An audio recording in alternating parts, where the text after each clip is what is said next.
Chocolate dosa மாவு பாக்குறதுக்கே சூப்பரா இருக்கு. இதை எடுத்து இப்படி கல்லுல லைட்டா ஊத்தி தேய்ச்சி விட்டுற வேண்டியதுதான்.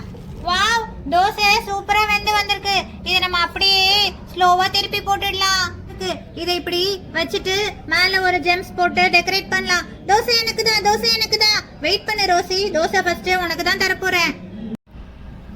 வாவ், எனக்கு சாக்லேட் மிக்கி மவுஸ் தோசை தான் வேணும். எனக்கு மிக்கி மவுஸ் தான் ரொம்ப பிடிச்ச டாய். அதனால எனக்கு மிக்கி மவுஸ் தோசை தான் ரொம்ப பிடிக்கும். எனக்கு ப்ளீஸ் மிக்கி மவுஸ் தோசை கொடுக்குறீங்களா?